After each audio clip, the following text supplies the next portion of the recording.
Jesus. Oh, yeah, coming. Oh, God.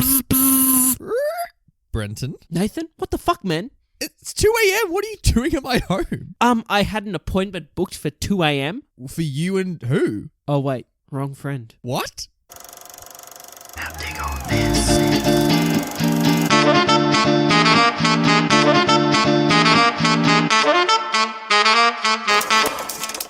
Yahoo! Wow! Hey, hey! Oh! Yeah! Woohoo! Welcome to Classic Movie Banter. You know that podcast where me, that guy Brenton, and that other guy over there, Nathan. I'm here. We talk about films that are 20 years or older. Sorry, that really got me. Already knocking him off the pedestal. I love it, everyone. It's all good. It's all good. Let's all try and distract Brenton. We talk about films that are 20 years or older. 20 years! And we tell you whether those films... fucking hell, We're guys. fucking I'm him so up. sorry. I love it. We tell you if those films are still worth watching today. Oh, yeah? Or not. Like, if you had to take, like, a handful of sleeping pills and then just had to watch, like, the Bond franchise, like, over and over again. Oh, no. As you, like, slowly just, like, passed out. Welcome, new listeners. This is a fun podcast we got today. Is this week an anniversary of a certain landmark film, Brenton? It's the 60th anniversary 60th. of... 60 years! 60 years of The Apartment, released in 1960, directed by one of our favourite directors on the show, Billy Wilder. But not only did he direct it, fun fact, he also produced it and wrote it as well. I think he co-wrote it with someone else, but, you know, we're not here to talk about that screenwriter. Oh. We're here to talk about Billy, who also won the Academy Award for directing, for writing, and producing, and was actually the first person in history to win all three of those awards at one ceremony. Brenton, you're dropping fun facts on us right out of the gate, buddy. Look at you and your research. It's dropped. Get Someone it off me. pick it up. I'm crushed. Someone pick it up. It's okay, Nathan. God, the weight of those facts, tell you what. I would feel so dangerous around you, Brenton, on a construction site. You don't even know the half of it. Nathan, I've got a question for you. Can you please pitch me this movie? Of course, Brenton. I've never been more excited. Can you pitch me the movie? All right, Brenton, welcome to my office. It's the 1960s. Get in here. Get your butt in here. Sit down. I'm pitching you a movie. Wow, nice office. So black and white. I know, Brenton, because this movie is black and white. It's The Apartment, Brenton. Are you familiar with being adulterous with your wife? I'm not married, so I wouldn't know. Oh, well, so that is an obvious yes then. Because, Brenton, life is hard in the office in the 60s, you know? Writing out paperwork, typing on keypads, it's a hard business. How do men get through it, you know? Is it through a good salary? Who knows? Probably not. Instead, Brenton, the way that the men in Jack Lemmon's office get through the office work is by cheating on their wives, Brenton. By having all of his co-workers just kind of fuck about in his apartment. Sounds interesting. Please continue. Yeah, this guy, he wants to climb the corporate ladder, Brenton. So he's like, you know what? I'm going to let people sleep in my apartment, co-workers, each night and bring home whoever they please and do their dirty business. And by accumulating enough favors, I'm going to work my way up to the top of this company and feel something if I get to the top of this company. So this apartment that everyone's going to, is this the titular apartment or is there another apartment? I think it's the only apartment we see in this movie. And like, it's there. We're in New York, you know, it's the 60s, and you think all's going well with this kind of arrangement, Brenton, but then suddenly the boss finds out. And maybe there's trouble a-brewing with him, Jack Lemmon, the main guy, as he begins to fall for a certain elevator bell person, Majiggy, called Shirley MacLaine. Sounds like there could be some real drama here. Brenton, we got drama. For some reason, this is billed as a romantic comedy, but Brenton, we got drama to spare. Ooh, damn. Thanks for the pitch, mate. I appreciate it. There you go, Brenton. The Apartment. We're continuing on the flow of the 7-year itch. Oh, by the way, I didn't mention Billy Wilder's. Because we've covered him. We're doing his much work, on the podcast. Like obviously he directed the films that we reviewed before in the podcast as well. All 112 of them. Such as he directed them all, including Temptation of Christ. No, he also directed 7-Year Itch, as you just brought up. He also directed Double Indemnity. Yeah. That old. Got the same lead actor from it. He's back back. Yeah, yep. He's He's the back. boss? He is back, in fact. And also, he directed something we haven't done yet, which is Sunset Boulevard. So good on you, mate. He also did Some Like It's Hot, which is where he got Jack Lemmon from. He plucked him from that one, did he? He did, because like they finished that project, I think like the year before this. They're like, we made Some Like It Hot, one of the best comedies of all time. Jack Lemmon, what do you want to do next year? He's like, let's make one of the best dramas of all time. So it's like, okay. And so they do this. Well, mate, let's get into whether we like this or whether we thought it was shit. Brenton. Here we go. What did you think of this movie? Nathan, there comes a point on the show every now and then when we review a film Yes. that defies expectation. Oh, yes. So coming into this, I have to do the bit of a setup here, if that wasn't set up enough. Mate, you start I was building. coming into the apartment. I literally had no idea. I didn't know what genre we were in. I didn't know if this was going to be in color. You didn't even know what time of day it was. I didn't. I was just kind of there. You're just floating about through life until a TV appears. Precisely. Couldn't have said it better myself. This film started, and from the get-go, I was in. I was so into it, in fact, that I was having such a blast. I was so taken by everything, technically, from the performances to the cinematography, which I thought was really serving the story, to the way that the shots were created and the way that like the production design was done and all the scenes were in, all the characters I thought had really good interplay. The screenplay was chef's kiss. And it came to a point and I was like, you know what, Nathan? This is probably the best film we've reviewed on this podcast for some while. In fact, I would say that it's one of my favorites that we've done. Brenton, I couldn't agree with you more. Hey! I think this, I could even argue with you, this might be the best movie we have ever watched for the podcast. It could well be. I think it is well be. a really strong, good candidate. Network's up there, obviously. A couple of others as well. But this is the complete and absolute definition of a classic movie. Like, The Apartment is as classic movie as you could potentially get. And you know what, Nathan? What's so great about this as well is that we use that phrase classic movies. When we started the show, it was the whole idea. I mean, like, if we were going to say... And we've soiled it with titles like Babe and Cats. This is true. This is true. But when the show was pitched, the idea of it was that we were going to shit on all these old movies and be like, hey, man, see this movie? Like, it's not worth watching today. Like, it doesn't hold up today. It's just a subject of its time. Nathan, this movie holds up still today. Oh, my God. Billy Wilder, I've been a fan of his work. Like, I didn't mind the last two films we've watched, but like, would I watch Double Indemnity again? Maybe I'll watch it. I'm going to watch this a few more times, I'd say, and that's the best compliment I can give it. I feel like you're having a It's a Wonderful Life kind of reaction to this movie, where you're like, exactly. Where you're like, oh, well, there's going to be a second, third, and fourth date. You know what I mean? Yeah, exactly. You know what I mean? Like it is totally in that category of films we've reviewed on the show. Like you said, Network as well is there. It's a Wonderful Life for me is definitely there. Bloody Raging Bull for me. Oh yeah, no, Raging Bull's great, man. Yeah. Oh, there's like it's in a caliber of its own. Like we can say, like films we've done, such as To Kill a Mockingbird or something like that is so powerful, and in itself, like you're like, wow, that's a really well made film, and that's really affecting, and we both gave it a thumbs up, and we said it's worth a watch. That still stands, but this kind of goes the extra mile, and it's totally a personal thing. Yeah. But I just walk away from this and I go, this is everything I want. Absolutely. From cinema. This is exactly what a movie has to be. And you just listened to it before, I'm going to echo it again. But like, I think one of the greatest strengths is literally every potential aspect of it is perfect. Like, it is so god near faultless. Like, it is perfectly shot. And I felt the exact same thing. When you see that first frame and you see the way, there are like barely any close-ups in this movie because it's just so beautifully shot.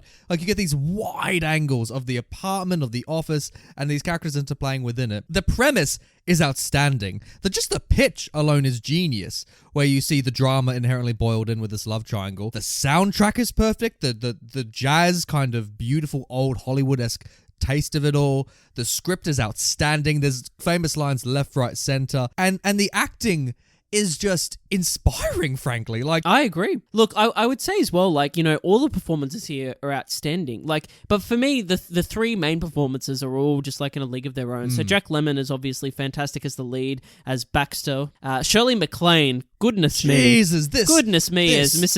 as Miss Kubelik. Oh man. Just such what a performance, and also Fred McMurray as Sheldrake was just awesome as well. I just thought the interplay between the three of these characters, who are kind of like the pillars of the storyline, were just fantastic. But then all the supporting characters under them were also just all great, and they really served. Like the cinematography as well. The cinematography is not necessarily. You said it's really beautiful and whatnot, which I agree with, but it's not flashy. It's not. You're not going to. And watch... in black and white, it's not deliberately trying to do that. And I think I would dislike it if it was trying to be flashy, frankly. I agree, because everything's just kind of serving these relationships, serving this story. It's very relaxed direction. Like, it's not trying to be like where you can see like Billy Wilder. We know he can direct. He just did something like I saw. He pulled so far back and did these like exposed shots where we're just seeing the script and the performances just lift the film, and we're seeing them all bounce around in this environment. It's almost theatrical in the way you see these like spaces fill it up. Absolutely. On top of that, I think the editing's really strong. Absolutely. And by that I mean like you don't notice the editing. It's just kind of seamless, and it's in there, and we're on the right shots when we need to be, and when they switch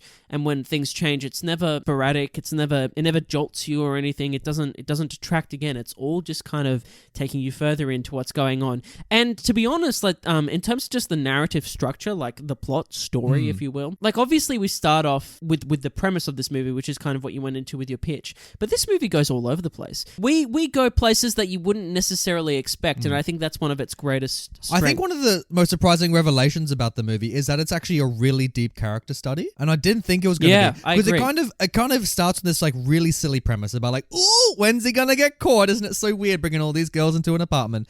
But as it unravels, you start to see the damage being done on this guy, on Jack Lemmon, and you need an caliber of that caliber to do this role, because you really see a sadness in it, and one that the actor isn't obviously conveying. Like, he doesn't act sad throughout the movie, but as an audience member, you're sitting there just in his shoes going, what a horrible situation you've got yourself into. Yeah, I like what you said then about that. You might think that the premise itself is silly, and like obviously this is listed as a romantic comedy, so you might walk in and go, "Oh, here we go. This is the movie about basically adultery and making light of it in the office space and whatnot," and that's what it's going to be. Which is a fascinating subject matter. Which it definitely is, and to start off, you're like, if the film had just been that and like executed in this way, with all the performances, everything still intact. But if it had just been that, you would have probably walked away from this and gone, I imagine people at the time would have gone, oh yeah, that was good, that was a bit of a laugh. Yeah. Whatever. Like, it's funny because it's kind of true, whatever, and it's kind of holding the mirror to society. But the fact that this goes deeper and goes into, like you said, the ramifications of these actions, and not only that, because I don't necessarily know. Obviously that's the main premise, but like you said, this is a character study, which I think is actually getting at something else at the same time. So I like that it's like Shrek. It has layers. You know what I mean? Like, you can onions have layers, Brenton. Like, obviously that's the premise, but it's more about kind of this other thing. Yeah. I get what you're saying, because also you got Shirley's story. You got Shirley's story, which is kind of adjunct to his. Yeah. And it's so refreshing to see like a female character getting this kind of like attention in this kind of story, and seeing her perspective, and have her not be antagonistic. She's not, because normally women in these kind of stories are quite antagonistic to the men, but all the women in this, it feels like they were written today, Brenton. Like, every single female character that you meet on the screen has complete agency and actually is advancing story and their own character. I agree. This film was made in 1960. It's like they saw Mad Men and they made a deconstruction of Mad Men, but they did it in 1960. It's like, this film is so ahead of its years on so many levels, and like, I could almost imagine at the time it would have been quite jarring because of its risque subject matter, and because of how it treats it with such a serious kind of attention and respect. In our spoiler alert for our 7-year itch review, not for the film itself, but just there was a point in that we both said that we don't know really what went on. We knew some things that went on behind the scenes of that film, but we felt that there was something that Billy Wilder might have wanted to explore. He wanted to go deeper with that premise, and if he'd been maybe allowed to, the film probably would have benefited from it, and it probably would have been great. Yeah. So 5 years later with this. I think with this, you really see that I think our theory might be correct. Yeah. Because I feel like this, this is kind of what he was going for in a way. I know that they're different premises, and I know they're different characters. And like, try imagine trying to put Marilyn Monroe in this, you know what I mean? Like, oh, totally. And that's what I mean. It's a total different vibe. It's a total different setting. But in the same way, you can, now that we've actually done a couple of his films, we can now start to piece together an auteurship to him. We can actually kind of see subject matter that he's interested in. And we're building this relationship. And what a genius. Like, I mean, obviously Billy Wilder's amazing, but also I got to talk about this collaboration with Jack Lemmon because, like, well, for starters, he didn't get an Oscar. No one got Oscars for this, which is just a crime. To be fair, though, the film itself was it won a lot of awards. It won like 5 Oscars. It won like for writing, direction, best picture. It won as well. So like it did okay. It was looked after at the award ceremony. But yeah, the performances, the actors won. But especially with Jack, because especially in trying to pitch this to you listeners, trying to get you to watch this movie, even though we've been praising it nonstop. With Jack, there's something so intelligent in the way he kind of acts like this kind of bumbling like goof in the way that, I've got myself into a weird situation where I'm being host to all these adulterers. But you see that with his performance, you can see bit by bit, he's kind of having a mental breakdown. And you can see kind of the ramifications of what he's gotten himself into has really destroyed him. And you can see this great theme of doing whatever it takes to get ahead in the corporate world kind of really consume him. And I think the way he echoes his environment around him, the way you see him respond not just to his apartment itself, but to New York as a city, in the way that we see him go around New York, I think it is so intelligent the way that he's paired that to the set. Yeah, absolutely, man. I think that's spot on. In saying that, does he remind you a tiny bit of old Gil from The Simpsons? You know The Simpsons, there's a character called Gil, and he's like, "Oh, geez, this is the day old Gil's gonna get it." Yeah, I know. You know what I mean? I know exactly what. Yeah. I guess you could say that. He's kind of that. I think he's a bit more optimistic than Gil. Let's say, yes. Also, maybe a little bit more naive as well than Gil. Yeah, maybe. I feel like the optimism is key there because Gil's just always like, "Oh, gee, my life sucks. Oh well, there we go. Like it's over. Life's done." Whereas Jack, like Baxter in this has a bit more. He's kind of overcome that. Let's say. Yeah. But it's a really interesting character study. In that's the character I'm more referring to. In that the movie is about adultery on a broad sense and someone these men in the business world that are missing something from their lives and so they take that out and on their wives basically and they run off and commit. Who are all absent as well. Does the same thing with 7 Year Itch in the way those female characters are displaced. But the movie is actually about Jack, and it's about someone that is kind of like a yes man, that is someone that always appeases, that always says yes, that never really stands up for themselves. In the way that Shirley MacLaine says in the film, there are 2 types of people. There are those, who take and those who are taken or whatever it is. And it's like because you said in the pitch as well that, he's doing it to climb the corporate ladder, yeah. But not for a second in the movie do I believe that's why he's doing it. You know what I mean? Yeah, exactly. Because also we see no gratification from him. And I think we need to get into this more in spoilers, but I think he's like, I think what's really interesting about that character is that it's someone that doesn't have the agency to stand up for themselves. No. To be honest with you, Brenton, even after the movie, I had no idea why he was doing it. Even now, like why he so desperately wanted to climb the corporate ladder. I think it was just more generic, like, I want to get ahead, like guy in the big city. Because when he does start climbing, you don't see it give him that satisfaction. No, and this is the point I'm getting at. I don't think he's doing it for that reason, dude. I don't think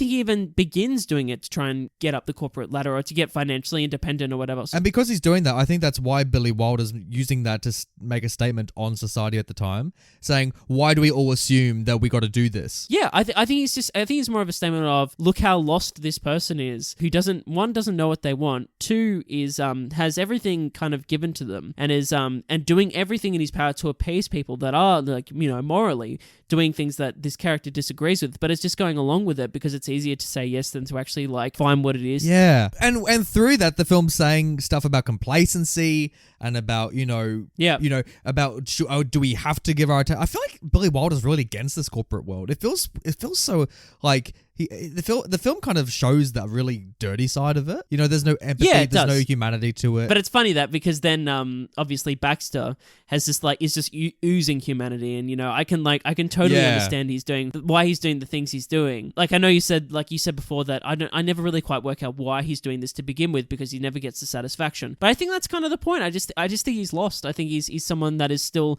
he's maybe trying to appease everyone else to try and find not so much a financial gain, but more of like a gain of that he is maybe a good person or that he is doing like a good deed maybe, and then that comes into question when obviously what he's doing and what he's allowing to happen is kind of there are tough moral deplorable choices. There's tough moral choices in Yeah. this movie. And also, it's a romantic movie, first and foremost. That's kind of the genre that peaks above the drama. Exactly. And Like- then you have that all going as well. You have his relationship with Shirley. Yeah. As well, and that whole what's going on there, and with obviously you kind of brought up her storyline before, which we'll get into in the spoilers. It's such a oh man, it's such a good It's movie. so good. Like, It's so fucking we good. could talk about this for I days. know, and we should. I feel like this is the movie. When people say, I don't want to work in an office, they point to this movie and they say, that's why. I mean, you're not wrong. I mean, I wouldn't want to work there. No, God, Would no. you? No, it's the most I love New York. Watching this movie just reaffirms how much I'd love to live in New York, because it's that real kind absolutely. of old Art Deco kind of area of New York. But like, in saying that, geez, life is fucking miserable for everyone there. Like, ugh.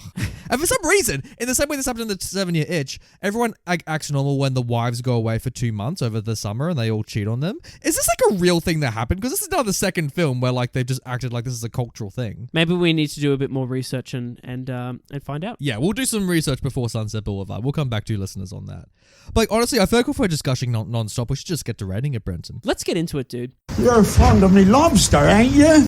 So I'm giving this 2 big fat thumbs up. Oh, this is perfect for a Thursday night. This is a perfect date movie. This is just a great movie, Brenton. What a treat. What an absolute treat. I would recommend this to anyone. You know, Yeah. I'd say, oh, that's a movie you've just got to see. How young could you go with it?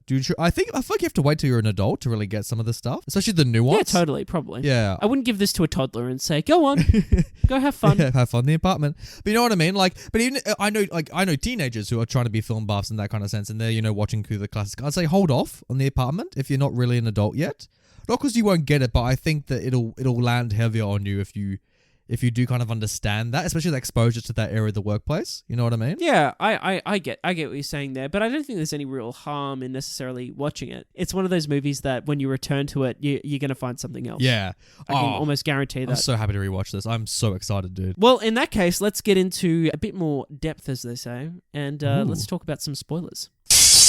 You spoiled it. What? The movie. Oh, Brenton. Like, there's so many things I love about this movie. What's some of the things you love about this movie? Oh man. Okay, well, let's talk about when the film's like climax, like or conflict really came into play. And there is a scene basically, there's this setup that basically happens that Jack Lemmon's character Baxter is crushing on Shirley MacLaine's character, who is the operator of the elevator. And he finally things seem to be going his way because he's just got his promotion basically, or he's been guaranteed his promotion. He's been given on the account that he's been given 2 tickets to the Music Man, and that his boss is going to use his apartment to have a little bit of a rendezvous with one of his lady friends. Yeah. And so Jack goes, oh, you know what? I've got 2 tickets. I'm sick as a dog, but the day's just turned into the best day ever because I'm going to ask this girl my heart broke, to go to Brenton. this musical with me. The girl that he's asked to go to the musical with him is actually going to a date before she sees him with this guy that she's like, oh, I've got a complicated history with this guy, and it's actually his boss, and she never. What a premise. You're like, oh shit. That's the central conflict that's actually happening,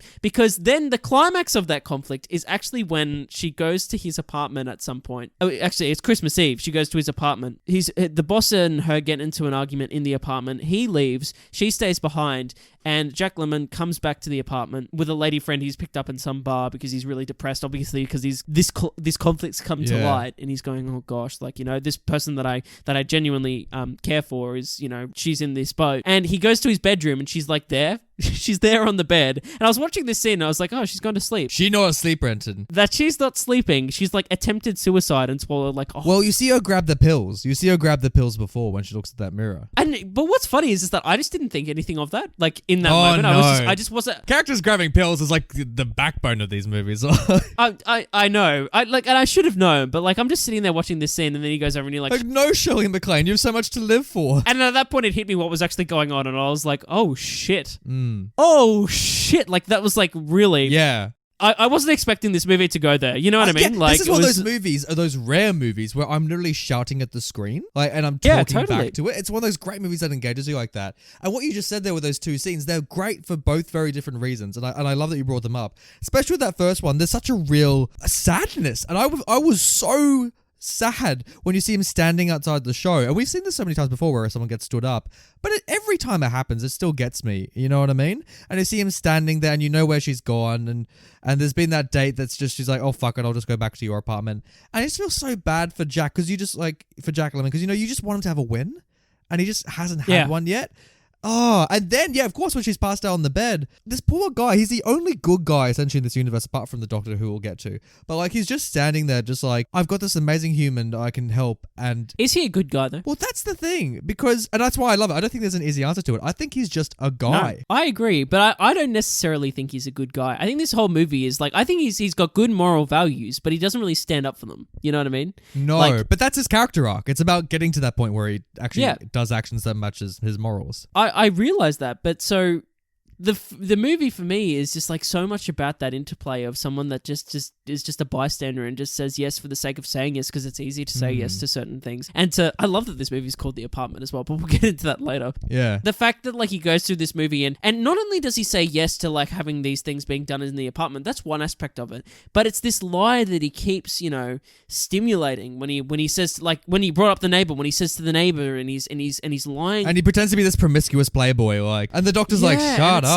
We can all hear you banging about. And like, it's funny as well, because like, I feel like the way I read it, I feel like he almost kind of liked it. Like he could pretend to be this guy that he wasn't for a brief moment, like he was living this life. Yeah, I think he kind of liked it as well, and I think he kind of thinks there's something honorable in that or loyal in that, because he's like, maybe I can impress her with the fact that like I am so loyal and I stand up for her and I'm protecting her. But to me personally, it's just like it's another like bout of patheticness that this guy kind of gives out. You know what I mean? And it's not until the end of the movie that he kind of grows up and becomes a man and and takes responsibility for like his life and what he actually wants to do and who he wants to be with and who he wants to be around. And it takes a lot to get there, because I think this film is so genius at the way how it establishes how alone he is, and he is truly alone. Yeah. The way that he'll come back home, and I love the sequence where like he comes home, he makes his own dinner and that kind of stuff, and he sits down in front of the telly. And you see him kind of, his night is with these westerns and that kind of stuff. And like, and he's audibly pissed when like sponsorship comes on and it keeps on cutting back to like the signal and he tries to change channels because these are his only friends. And like, and he still feels alone even then. And it's great that when that scene is then answered later on when Shirley MacLaine's like, oh, who do you hang out with? And he's like, oh, the stars of the 60s, Yeah. It reminds me today of those people who are like, who follow Instagram influencers a little bit too heavily, and they begin to have that relationship that's a little bit too heavy. Yeah, well, it's like anything. It's like it's funny when people. I say this all the time about film stars, and and I can't imagine what it would be like, say, being like Tom Hanks, and people come up to you and expect you to be like, life's like a box of chocolates, or I don't know, exactly, or do something from Big, or or like do the piano scene from Big, and it's like it's this amazing thing where like you just bump into Tom Hanks on the street, and you're like, here's a piano, do the whole scene from Big. But I'd imagine that he's been like, oh hey man, like Big, yeah, Big, or whatever. Like people come up and say to you, and it's this thing that like people have like such, because it's the nature of art and cinema and theater and storytelling really, is that you have such like personal relationships, because like you endow these characters with like with yourself, you know what I mean? And so people walk away and go like, I know Tom Hanks, I know who Tom Hanks is, I saw Forrest Gump. And so they go up to people and they're like, hey man, run Forrest run. And it's like, dude, what the fuck you on about? I'm just a guy, like, so I get what you're saying in that sense, that it's kind of, but again, that's kind of, and I'm sure he can as a character, I think he knows the difference, but he says that like that with some like endearing quality, like, I'm alone, but like, like I got the telly, I'm here with the movie stars, like isn't that funny? I'm laughing it off. Whereas like for me, everything this guy does kind of undermines him in a way that's kind of pathetic, and so like and it is so pathetic. Yeah, it's all well and good to be a nice guy and to be like really agreeable and to like stand up for your friends and like try and do the right thing by them and be loyal, but there comes a point in life that I think that like if you're too agreeable, it really can hurt you, and people can take advantage of it. I think it's Amadio. His tragic flaw is that he will do anything to please anyone. And I think that shows a lot of like lack of self-love that he's got for himself. And like, and the film illustrates this in a bunch of different ways. I love how you see how desperate he is when he's trying to book the phone calls for like his employees, and they're all trying to rearrange the timetable. And you can see it's like a life or death for him, like him trying to make this work as he's flicking through the pages. Yeah. I think it's done entirely through performance, not even in subtext through the script. But even like that's one weakness of him. But the film even makes him sick at one point. Like, he goes on a date, like clearly ill because he hasn't slept in his own bed. And he's just like, oh yeah, let's still go on a date even though I'm sick. He slept on the streets of New York, yeah, and then he goes on that date and she doesn't rock up. Yeah, and it's just like, and this guy could not fall further as an introduction, and like that immediately builds so many areas of empathy for one of his members. And I'm like, why are filmmakers not doing this more? Like, it's such a straightforward method to like establish empathy. It never throws these lessons in your face either. It never like it does, like you said, like, because the way it establishes that is totally through through the way characters react to him, and also how he, the actor, like reacts in certain situations, like that phone call situation. Because again, that whole phone call situation is set up as like oh hey, like he's doing all of this for the sake of everyone else and to his own detriment, even though he's sick. It's a funny scene. And it is funny, but at the end of the scene, the gut punch is that he's missed the call to get his promotion. Yeah. Like he was so busy doing it that he misses the call to get his promotion. He rocks up 20 minutes late. And and you see him, and I love it when the boss is like, "You're meant to be a smart man." He's like, "Oh boy, oh gosh," he's just sweating, and he's just like, "Oh, is this gonna be it?" And he's like, "Give me the key," and he's like, "Oh no." My favorite video, because the boss never says like, "Give me the key," or never says it like directly. Obviously, because he's as the boss has kind of got smarts in that sense. But when he like clocks on like what's actually going on, Jack Lemmon, the way he like takes that key out of his pocket and goes like, "So this is what you want?" And the boss is like, "Mm-hmm," and he's like, "Okay." It's great. It's like a kid who's like stolen something from like a corner store, and like they have to like cough it up at the counter. Totally. It's like that kind of vibe, and it's great. But you know how you were questioning if he's a good or bad guy, Brent? Another clear answer to that. He's a bad guy, and I'll tell you why. Because he's chatting to the girl that he's got a crush on, Brenton, and then he like casually discloses to her that he looked up her private information under the company about like where she lives, her family history. Gosh. Jesus Christ, this is so inappropriate. And Shirley MacLaine, as he tells her like her entire life story, she kind of like laughs it off. Guys, just word of this is for all the guys out there. Yeah. That, you know, the straight guys that are going for the girls. Look, I'm not gonna sit here and pretend to give you advice with the ladies, but I will say this: that is not what you do ever. No, God no, it'd be horrendous. Before you even say anything like that, the fact if you've like gone to the lengths to find someone's like personal details, such as their address, such as their date of birth, such as their fucking social security number, is a little bit concerning. And if you're going to those lengths, I would suggest clocking into the local therapist actually and having a chat. Jesus, yeah, like if I was a girl in that scenario, like just the fact that he's like, "Oh, I know your entire," like you would be fired for disclosing this in like 2020. You know what I mean? It's like going into like the HR files and be like, "Oh lol, here's your whole story." Totally. What's so great about that scene though is that it's such a reflection on her though, that she kind of likes that someone's finally actually like noticing her. You know what I mean? Yeah, which is bizarre, but also it takes a while for her to click. You know what I mean? Because she's still, I feel like for half the movie, she's still quite she's genuinely invested in the boss. Like she's still considering being back with him. Yeah. But like it takes a while for her to click. Absolutely. Like I think in her head she's like, you know, I should probably be with Jack Lemmon, and that's why she accepts that date. But obviously, as happens to us all, our emotions aren't really logical sometimes, and she's still obviously in love with this guy. And she's just like an item to this guy. You know what I mean? Yeah. When it's convenient. That's exactly it. It's like, ugh, I know. It's so stupid. Like why she doesn't. Because like we're so as a third party, us stepping back, it's so clear to see what she needs to do. But you and I have both been in the boats, especially when we've both been in love, and you just don't make those logical decisions. You act illogically, and you can so see that. No, and you see Shirley MacLaine just acting exactly like that. And I find it very funny as well the way this is framed. How all these married men are cheating, but Jack Lemmon is single, but he's not bringing anyone back to the apartment. Like he's actually not using it. You know what I mean? As the single man of the story. No, yeah, like isn't that so funny? Absolutely. Like he has the bachelor pad, and yet he's the last one to use it. Yeah, and he like supplies everything. He not only has the bachelor pad, but he supplies like alcohol for this little venue. He has like the food, like people are asking for specific foods and whatnot for him to have like easily accessible in his apartment and whatnot, and he just kind of goes along with it. He's just like, yeah, man. He sleeps on the street at one point. It's crazy. It's absolutely. And you said before that you can tell, you know, what needs to happen in this scenario, and I think that might frustrate viewers. Like you saying that people might go, oh, I don't really want to watch this if it's so obvious what needs to happen, or if it's so obvious what's going to happen that I'm just gonna be watching these people banging their head against a wall. Yeah, exactly it. Brenton, can we talk about how fucking lit this office party is at Christmas Eve? What a time, mate. In any office space or, you know, workspace that you've worked in professionally, have you ever had a Christmas party like this? Jesus, I don't think I've had a party just in general like this. Like, this is fucking wild. Like, this is like Wolf of Wall Street levels. That's what I was thinking too. That is going in here. Yeah, just like Jack Lemmon comes out, he's like, I'm not leaving. I'm not fucking leaving. And everyone's like, ugh. But they'll be like dancing on tables, like. Oh my God. Jesus. McConaughey rocks up and he's just doing lines in the corner. Oh my God. You know I what would love that.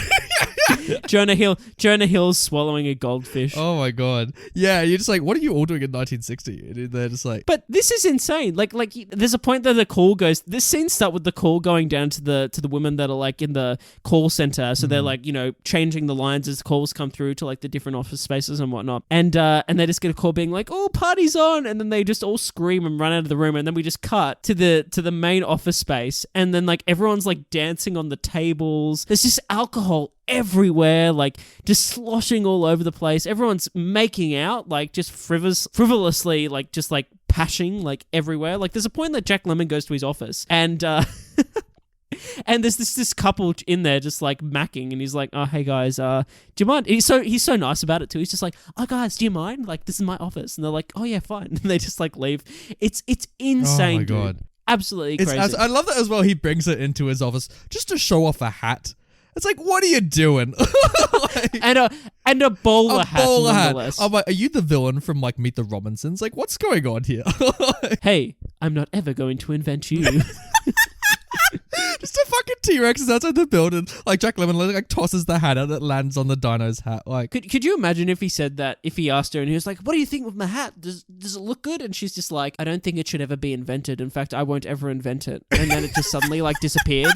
Like it just went off in a puff of smoke, and he was like, "Whoa, I spent $15 on that." oh my god, what's the generic pop song that plays during that movie? It's just like, these small hours, these over the top little of it. wonders. just it'd be great. Time falls away. It's I've never watched that movie in full. I've never watched it Really? beginning to end. I've I watched. saw that shit in cinemas, man. I went to like, There's always a scene I just haven't seen, like in it. oh no, mate. Is it all right? Is I it feel good? like it is. I think it is good. It was like right before Disney turned around their animation. Like it was right at the cusp of it when they brought on John Lasseter, and they're like, okay, let's actually make good movies for now. I think I liked it as a kid. I think I saw it maybe once as an adult, and it was fine. Like I think it's just one of those fine movies where they're like, you know what's gonna happen in the future? Fucking bubbles. Bubbles make everything. Nathan, I feel like it's one of those films that we will review on the show. It came out like 07. It's a while down the pipeline, if we will. Oh, mate, we'll be old men. We'll be hanging out. We'll be drinking our little whiskeys and have our walking canes, just trying to hobble around. Oh, it'd be great, mate. Do you know what my favorite dancing was in this movie, Brenton? What was your favorite? It was the style where like Jack Lemmon and that random chick have for some reason their faces glued together at a bar and they're stumbling about. And they're just kind of like ambling kind of with each other around the dance floor, like. It's great. I don't know why. It reminds me of Bed Knobs and Broomsticks when the fish are dancing, and they all just. Oh, and totally. Kinda yeah, it's like that little swivel, like that little wiggle. And it's funny because the last one's in the bar, and that bartender's like, "Get the fuck out of my bar!" He's just so done with the night. But they're still kind of flailing about, even until he like turns like the music off and says "shoo." Dude, do you see how many drinks he has as well? Because you see like his little collection. Oh my goodness. Of olives, I think it is, like on the toothpicks, like that are just like he's made into a little circle. I think he's had like, it looks like well over 10 like drinks he's had. Like, insanity. Oh, it's great. And he's just flailing about. I love that because he's so drunk as well. Even when he gets punched in the face by the brother, he's kind of just like still drunkenly kind of smiling about it. He's like, ugh. Totally. That almost stole the movie when he's like the little blood out the corner. He's like, oh, I got punched. Like, he says something like, "It was worth it though." Like he was like, he's like, "I don't feel a thing." Like, he's just laughing. Oh, well, speaking of lines, you obviously know what the best line in the movie was. Which one? That's the way it crumbles, cookie wise. Yeah, man. That gave me Bruce Almighty vibes. What does Bruce say? So Bruce Almighty's like catchphrase is, "That's the way the cookie crumbles." Oh, right. Yeah, fucking Jim Carrey just rocks up. He's like, but to be fair, like there's a lot of like references in Bruce Almighty to like old like romantic comedies. Yeah. Like, there's obviously the obvious reference to It's a Wonderful Life when he lassos the moon and he pulls it down and whatnot, and they're literally watching the scene from It's a Wonderful Life when he's all like, "Oh, you know what I'm gonna do? I'm just gonna throw a rope around the moon and pull it down, pull it anywhere." You know what I mean? Like, have you seen like Bruce Almighty? There's a film that I haven't even thought about in That's a while. a film. Goodness. It exists. It's pretty good. It's still really excellent. I haven't watched it in a while. I used to really like that movie as a kid. Remember we had to watch it for Christian Living? I do Oh. remember that when they. It's weird in Christian Living how they try to like play films to try and like. Look, there's Jesus, and you're like, yeah, we know. Like, Well, there was a very clear like change that happened from junior school to middle school when like instead of like actually teaching like the principles, they were like, let's just put on these films and try to make this seem cool and then talk about the moral lessons from these Yeah. films. So it was like, let's watch like the Chronicles of Narnia, The Lion, the Witch, and the Wardrobe. but Bruce Almighty Everybody was one of them. And I remember they had to like skip over a Jim Carrey sex scene. Oh, that's right. Because they did this in the lecture theater where there's like 100 like year 7 students watching this movie. And literally like the teacher got up and had to manually press the fast forward button. And I don't know if you remember this, but like... I do remember this actually, because he has the whole bit where he goes and the clothes just like go off and stuff. So like we're all like 13 and the teacher stands up in front of all these like preteens and like has to fast forward through the scene. So we're getting like the odd frame of it. And then like the teacher turns to the crowd and I remember them saying, oh, we can't watch this because it is a sex scene. And collectively the whole grade was like, oh... It was great. And good times, man. Good times. Yeah. Do you find it weird in this movie that like they don't just rent a hotel room? Like why are they using his apartment? Why not just like rent a hotel room, like split the rent collectively, and then just like fuck about in that? Part of, I guess you could justify it in the sense of like financially it's not viable, but like I mean viable in the sense of like that money's going somewhere that their wives would maybe know about. It is weird. I feel like that would be a lot easier than some of the shit that goes down. There's probably also more risk that like someone could find them at a hotel. You know? Probably. And also, I feel like the staff would be privy to that because I feel like in New York, that'd be a common thing, actually. Actually, yeah. Okay. Totally, I get that, yeah. Brenton. Now, I want to ask you a very logical question. If you have been through a relationship to the point where your partner that you were dating almost had you commit suicide, you know, you were that depressed and you almost committed suicide because of what your partner did to you, would you then, as the partner, knowing that you caused someone else to almost commit suicide, send them a fucking fruitcake every Christmas? Who does that? Why not? Everyone loves fruitcake. Maybe it's just trying to coax them not to kill themselves. That they're like, hey, life's all good if you got fruitcake. I don't know. Jesus, what do they think? Joey McClane's like, oh, lol, I get a fruitcake from like the guy who I tried to kill myself over. And no, I like how she's like, surely you're lying, and he's like, no, the fruitcake right here. Let's have a slice. Because Jack reveals he almost committed suicide, and he's like, I still get a fruitcake from like my ex-partner. And she's like, what the fuck is wrong with you? She's like, and then she's like, oh, you're just saying that to make me feel better because like that is so implausible. And he's like, I've literally got it sitting right here. Do you want a slice? Like, yeah. And she's like, oh, sure, why not? What a great time. Yeah, craziness. Also, the way that he like tried to commit suicide was when he got pulled over for like he got through the knee to him because he was illegally parking, and he tried to hide the gun that he was going to shoot himself in the head with, and he accidentally shot himself in the back of the And knee. it's funny because the story ends there, but I'm so curious as to what happened next. Like, so was I. I was so interested in like how he got away with yeah, that. because I felt the cop would immediately pull out a gun like after that. Like, yeah, totally. I've been like, holy shit, like, you know, you just try to fire a weapon. Also, like the setup at the end as well, which I wasn't expecting, like the end scene of when he's like, he picks up because he's packing up his apartment. Oh yeah, and he picks up that pistol. Yeah, and like I didn't think anything of it. I was like, oh, surely he won't. Like, I don't think he's in a suicidal state. I think he's moving on with his life. And then when she comes up the stairs and you hear like the gunshot, dude, I was like, don't you fucking dare. I said that to the TV. I'm like, don't you dare kill off Jack Lemmon. Mate, it subverted your expectations. It did a Ryan Johnson, and he opens the door, and the champagne's finally been popped, and he's standing there, and it's going everywhere. It's so good. And he's like, I love your Shirley MacLaine, and she's like, deal with the goddamn cards. Dude, that's the moment he grew up, and he finally like said the truth, and he's just like, I love you. I adore everything about you. I was just like, go, Baxter. This is one of those rare like movie couples where you're just so completely invested. Like you so care about them and actually give a shit about this. And Nathan, what's great is as well, they never kiss. No. There's never the corny kiss or like the corny hug or whatever, or you know, there's never affection. Just says shut up and deal, and you're like, they're gonna have a wild time tonight. Oh, it's great. Should we dive into the special segments? We probably should. There's probably more we could talk about, but there's so much. There's so much you can talk about here, you know. Like, but there's a few supporting characters we haven't got into, but I'll just say quickly that like the other female character in the sense of she's great. Yeah. The assistant's just awesome. How like her storyline comes into fruition, and she gets back at that guy and makes him have his justice and tells the wife she should have gotten an Oscar, which happens off screen. She was great. The doctor and his wife, who are both fantastic. I love his wife especially. His wife is great. She's like, for you, I wouldn't do it, but for her, I'll get some soup. she looks as though she just came from Fiddler on the Roof, and like she's just moved into the apartment, and now she's just taking care of everyone. She probably did. She probably was at that point in the Broadway company of Fiddler. She probably was. She's like, oh, if I were a rich man, but she's like, but I married one. She's great. all the supporting. Oh, and I love the girlfriend whose like husband is so weirdly arrested in Cuba at the moment. Bless. Oh, that's right. And she's got the most thick New York accent. She's like, "Oh, my husband. Oh, shucks, he's arrested in Cuba." I'm like, what is her story like? Okay. What dancing? Nathan, let's get into some special segments. Special segment. Ooh, so special. So Nathan, I chose the first special segment today. Casting for a future movie remake. So casting for the future, The Apartment remake. Yeah. Which you never would, by the way. You would never touch this. It shouldn't be remade. I don't think it needs to be remade. But if it was to be remade, who would you cast as the roles in this It's film? so funny you brought up Bruce Almighty earlier because my first thought was Jim Carrey. Really? I think Jim Carrey could really pull this off. He probably could. That's a great pick, man. It wasn't what came to my mind, but now you say it, I think that's the pick. You could kind of, because he knows how to balance the dramatic, like with Eternal Sunshine, and also like the comedy aspect of it, like with Mask. I think he could do something really. Also with Truman, I feel like this is like you can see Truman kind of level of stuff in here. Yeah, for sure. But who were you thinking? This is a weird one, but I actually think Daniel Radcliffe could do a really good job with this role. Ooh, that is a very curious choice. I like it. I think. I'm trying to think if Daniel's there yet, because Daniel's just getting better and better. I'm always two minds about Daniel, to be honest with you, as an actor.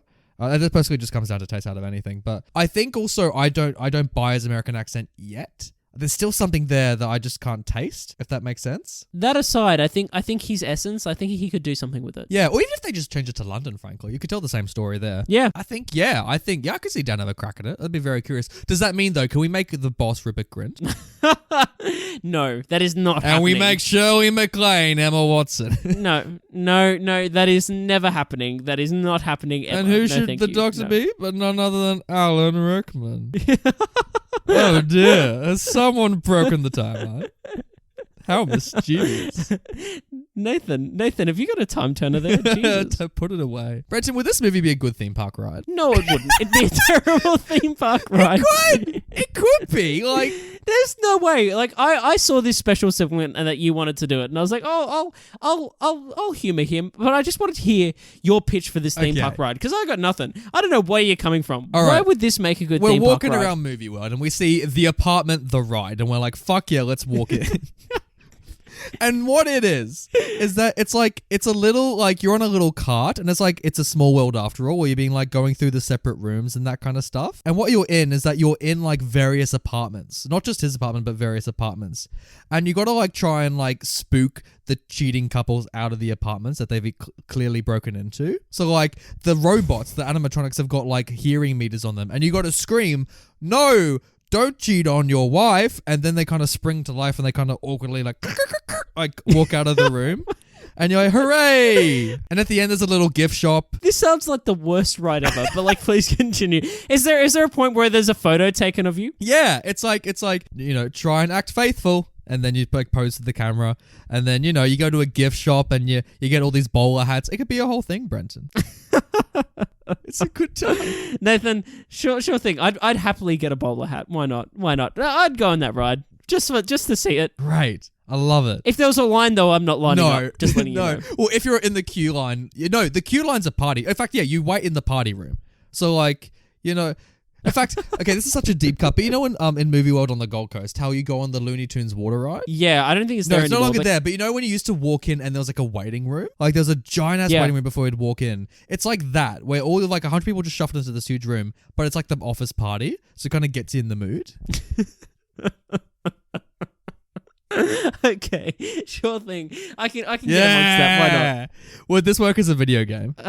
I think it could. I think that this would be like an organizational, like puzzle solving video game where you're organizing. You're organizing the like the schedule sheet for like who gets the apartment at what times, and but you still like the aim of the game is that you still have to get like enough like hours of sleep. Like you still have to find somewhere to eat food. Like you still have to do like all the things to like live your life, but still work around this schedule and make it work. Like I feel like there'd be like an interesting game there. Yeah, I think you've completely nailed it. I thought this would be a great like game for smartphones. The Apartment, the game. It'd sell on the App Store, Brenton. I'm not sure if it would, but I'd buy I it. also don't know how strong of an IP it is. If people will be attracted by the apartment. No, not at all. No. Not at all. And Brenton, the most important question of them all: did these characters learn the true meaning of Christmas? They did, but it wasn't at Christmas time in this film. It was. It was Christmas Day. He got the phone call. Are you kidding? This is all set around Christmas. What do you mean? The office party is Christmas Eve. What do you mean? What do you mean? And then when she passes out and wakes up, that's on Christmas morning. But then time passes. He learned A week later to New Year's. Yeah, exactly. So it's not actually at Christmas. So my point is that like it's around Christmas time, but it wasn't actually the point. Christmas is happening. Everyone's being fucking like horrible people at this Christmas party and being so like no one's being a good moral person and understanding the true meaning of Christmas at that Christmas party. But New Year, oh gosh, aren't there revelations, Brenton? This is true. Yeah, because like the finale of the film happens on New Year's Eve, well, New Year's Day actually, because like they're singing Old Man Sign, and then like he turns around and he's like, where did she go? And then she went to his apartment, and then they're all like, let's play cards, and he's like, fuck yeah, I got some champagne, and they're like, oh yeah bro, yeah, let's go, and that's the end of the movie. There we go. Christmas was learned. What stills this movie? Ooh, it's blinding. So if you don't already know, What Stills This Movie is a segment on the show where either myself or Nathan pick a still, a single frame from the film we are reviewing, and we pick it on the basis of that it's a really good looking shot, or that it's quite funny, or that there's just something interesting that we wanted to talk about. Nathan, you chose this still. Oh, by the way, it's also on our Instagram page and on our YouTube page as well, links below. This is an amazing still, Brenton. This is the peak of cinematography. Jack Lemmon, for some fucking reason, when he cooks, he plays tennis at one point. Like, he doesn't actually play tennis in the movie, but he's got a racket. And he sings Italian. He's like, fuck yeah, I'm so cool, I'm a bachelor. And like, he makes like some spaghetti, but instead of draining it in like a drainer, he just gets this hot pot of spaghetti and just puts it on a tennis racket and lets it seep through there. Brenton, on a scale of 1 to 10, how hygienic is this? I would say it is a negative 3.5. Oh no! and he makes a gimmicky action later on that he wants to kind of whack the meatballs into like the plate as well. Yeah, no, yeah. He says to her, yeah, you should check out my backhand, and then he does this awkward as fuck like slow like swing as the pasta goes into the bowl. You can tell Jack Lemmon has never held a tennis racket in his life. Like, dude, my favorite thing is that like the hard cut that goes into this scene. So it's this moment beforehand where like her brother-in-law is like, where the fuck's this girl? And then all of his like office colleagues are all like, oh well, she's over at his place because they've been fucking around. And then the brother-in-law was like, oh shit, and he like leaves on a mission. And the guys are like, haha. And he's like, who's this guy? He's like, who's this guy that you're talking about? Who's Buddy Boy? And then it just hard cuts to him like cooking this pasta. It's so funny, dude. Oh my goodness. It's so good. I love that this is in the movie. It's just so stupid. And this is... It looks like a good meal, though. It looks like a good feed when he's all like, hey, man, do you want to try some of my spaghetti and homemade meatballs with homemade meat sauce? I'm like, yeah, they don't even eat it in the end because the brother rocks up by that point. But like, more for him, I guess. Yeah, and he's all like, oh, I don't feel a thing. Well, hey. Hey! Let's look at this film's poster. Brenton. Yes? Let's look at this film's poster. But is it art? Ooh. Goodness me. Woo! Goodness me, look at this poster. This is a beautiful poster, Brenton. It is very red. It is very red. The poster, listeners, it's in the links below as well. It's basically this like big old red, just the color red. And then you got, the apartment in kind of this like construction-esque font.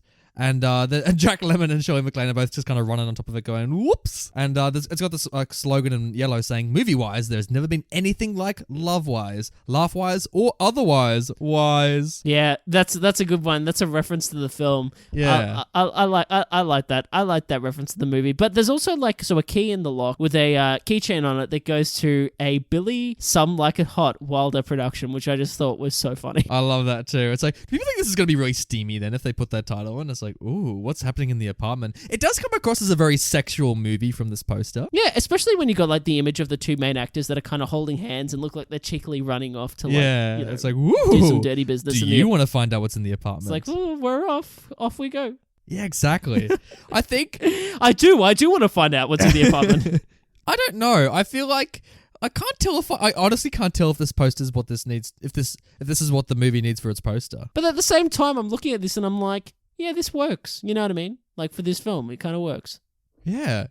It does. Like, I can't say it's the most visually appealing poster I've ever seen in my life, and I probably wouldn't get a poster of it, but you know what it should be? Instead of just like Jack and Shirley running towards the apartment, what it should be is that it should be the apartment door, and literally every major character is trying to like make their way into the apartment, like because they're all trying to use the same space, so they're all kind of like fighting each other, crawling over, full violence to get into this doorway, and then at the front of it is Jack Lemmon just like shrugging, going, just like, this is my apartment.